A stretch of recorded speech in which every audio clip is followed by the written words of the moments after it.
চলে এলাম বন্ধুরা আবারও একটি ছোট্ট রেসিপি নিয়ে। তো আজকে হবে যে কাচকি চুনোর ঝাল চচ্চড়ি। তো তার জন্য আমি এখানে পেঁয়াজ কুচিয়ে রেখেছি, নিয়ে নিয়েছি হাফ টেবিল স্পুন মৌরি, 1 স্পুন হাফ কালো সর্ষে, এটাকে বেটে একটি পেস্ট বানিয়ে নেবো। তো কড়াইতে আমার তেল গরম হয়ে গেছে, মাছগুলো এবার আমি ভেজে নেবো। তেলে দিয়ে দেবো কুচিয়ে রাখা পেঁয়াজ। এখানে আমি পেঁয়াজ ভাজা হতে হতে এর মধ্যে আমি দিয়ে দেবো পেঁয়াজ কলি। দেখো আমার এখানে টমেটো, পেঁয়াজ কলি এবং পেঁয়াজটা খুব ভালো করে ভাজা হয়ে গেছে। এবার এটাকে আমি অ্যাড করবো সর্ষে মৌরি বাটা।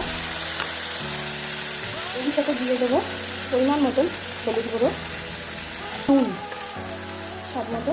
তো এখানে আমি পরিমাণ মতন জল অ্যাড করে দিয়েছি, দিয়ে পেঁয়াজ কলিগুলো এবং এই টমেটোগুলো একটু ভালো করে বয়েল হতে দেবো। এটা আমার গামাখা হয়ে গেছে। তো এবার আমি এখানে দিয়ে দেবো আগে থেকে ভেজে রাখা মাছগুলো। একটু ধনেপাতা কুচি দিতে পারো। তো বন্ধুরা দেখো আমার একদম রেডি পেঁয়াজ কলি দিয়ে কাচকি মাছের ঝুড়ি ঝাল চচ্চড়ি। তো রেসিপি তোমাদের যদি ভালো লাগে অবশ্যই লাইক, কমেন্ট, শেয়ার করে দিও। থ্যাংক ইউ আমার সঙ্গে থাকার জন্য। তো টাটা।